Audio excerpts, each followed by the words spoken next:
गुरुवार का व्रत। प्राचीन समय की बात है। किसी राज्य में एक बड़ा प्रतापी तथा दानी राजा राज्य करता था।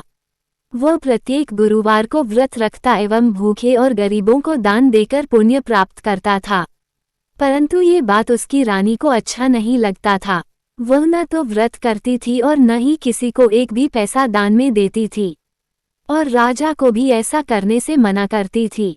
एक समय की बात है, राजा शिकार खेलने को वन को चले गए थे।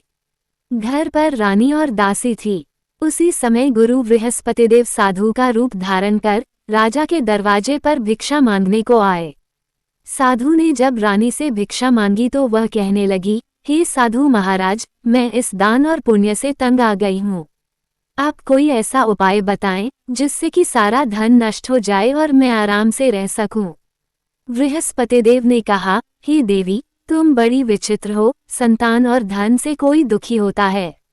अगर अधिक धन है तो इसे शुभ कार्यों में लगाओ, कुंवारी कन्याओं का विवाह कराओ, विद्यालय और बाग बगीचे का निर्माण कराओ, जिससे तुम्हारे दोनों लोग सुधरें। परंतु साधु की इन बातों से रानी को खुशी नहीं हुई। उसने कहा, मुझे ऐसे धन की आवश्यकता नहीं है जिसे मैं दान दूं और जिसे संभालने में मेरा सारा समय नष्ट हो जाए। तब साधु ने कहा, यदि तुम्हारी ऐसी इच्छा है तो मैं जैसा तुम्हें बताता हूँ तुम वैसा ही करना।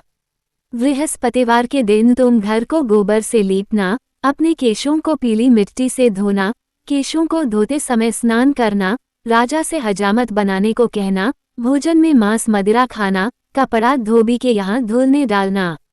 इस प्रकार 7 बृहस्पतिवार करने से तुम्हारा समस्त धन नष्ट हो जाएगा। इतना कहकर साधु रूपी बृहस्पतिदेव अंतर्ध्यान हो गए। साधु के कहे अनुसार करते हुए रानी को केवल 3 बृहस्पतिवार ही बीते थे कि उसकी समस्त धन संपत्ति नष्ट हो गई। भोजन के लिए राजा का परिवार तरसने लगा। तब एक दिन राजा रानी से बोला, हे रानी, तुम यहीं रहो, मैं दूसरे देश को जाता हूँ, क्योंकि यहाँ पर सभी लोग मुझे जानते हैं, इसलिए मैं कोई छोटा कार्य नहीं कर सकता। ऐसा कहकर राजा परदेश चला गया। वहाँ वह जंगल से लकड़ी काटकर लाता और शहर में बेचता। इस तरह वह अपना जीवन व्यतीत करने लगा। इधर राजा के परदेश जाते ही रानी और दासी दुखी रहने लगी। एक बार जब रानी और दासी को 7 दिन तक बिना भोजन के रहना पड़ा तो रानी ने अपनी दासी से कहा, हे दासी, पासी के नगर में मेरी बहन रहती है। वह बड़ी धनवान है, तू उसके पास जा और कुछ ले आ ताकि थोड़ा गुजर बसर हो जाए। दासी रानी के बहन के पास गई। उस दिन बृहस्पतिवार था और रानी की बहन उस समय बृहस्पतिवार व्रत की कथा सुन रही थी। दासी ने रानी की बहन को अपनी रानी का संदेश दिया, लेकिन रानी की बड़ी बहन ने कोई उत्तर नहीं दिया। जब दासी को रानी की बहन से कोई उत्तर नहीं मिला तो वह बहुत दुखी हुई और उसे क्रोध भी आया। दासी ने वापस आकर रानी को सारी बात बता दी। सुनकर रानी ने अपने भाग्य को कोसा। उधर रानी की बहन ने सोचा कि मेरी बहन की दासी आई थी, परंतु मैं उससे नहीं बोली, इससे वो बहुत दुखी हुई होगी। कथा सुनकर और पूजन समाप्त कर वह अपनी बहन के घर आई और कहने लगी, हे बहन, मैं बृहस्पतिवार का व्रत कर रही थी। तुम्हारी दासी मेरे घर आई थी, परंतु जब तक कथा होती है तब तक न तो उठते हैं और न ही बोलते हैं, इसलिए मैं नहीं बोली। रानी बोली, बहन, तुमसे क्या छिपाऊं, हमारे घर में खाने तक को अनाज नहीं था। ऐसा कहते कहते रानी की आंखें भर आई। उसने दासी समेत पिछले 7 दिनों से भूखे रहने तक की बात अपनी बहन को विस्तारपूर्वक सुना दी। रानी की बहन बोली, देखो बहन, भगवान बृहस्पतिदेव सबकी मनोकामना को पूर्ण करते हैं। देखो, शायद तुम्हारे घर में अनाज रखा हो। पहले तो रानी को विश्वास नहीं हुआ, पर बहन के आग्रह करने पर उसने अपनी दासी को अंदर भेजा तो उसे सचमुच अनाज से भरा एक घड़ा मिल गया। ये देखकर दासी को बड़ी हैरानी हुई। दासी रानी से कहने लगी, हे रानी, जब हमको भोजन नहीं मिलता तो हम व्रत ही तो करते हैं, इसलिए क्यों न इनसे व्रत और कथा की विधि पूछ ली जाए ताकि हम भी व्रत कर सके। तब रानी ने अपनी बहन से बृहस्पतिवार व्रत के बारे में पूछा।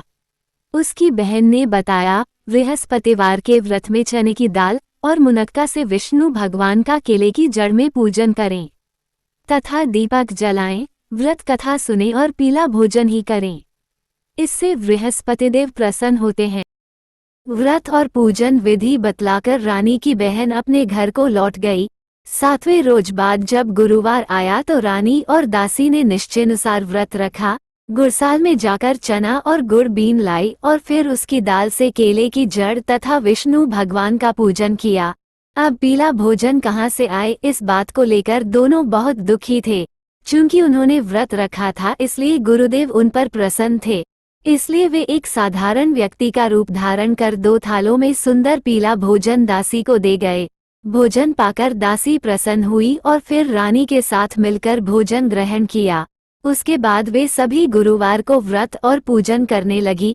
बृहस्पति भगवान की कृपा से उनके पास फिर से धन संपत्ति हो गया, परंतु रानी फिर से पहले की तरह आलस्य करने लगी।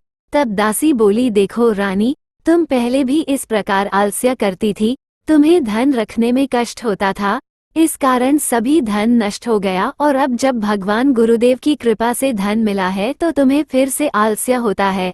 बड़ी मुसीबतों के बाद हमने ये धन पाया है, इसलिए हमें दान पुण्य करना चाहिए, भूखे मनुष्यों को भोजन कराना चाहिए और धन को शुभ कार्यों में खर्च करना चाहिए, जिससे तुम्हारे कुल का यश बढ़ेगा, स्वर्ग की प्राप्ति हो और पितर प्रसन्न हो। दासी की बात मानकर रानी अपना धन शुभ कार्यों में खर्च करने लगी, जिससे पूरे नगर में उसका यश फैलने लगा।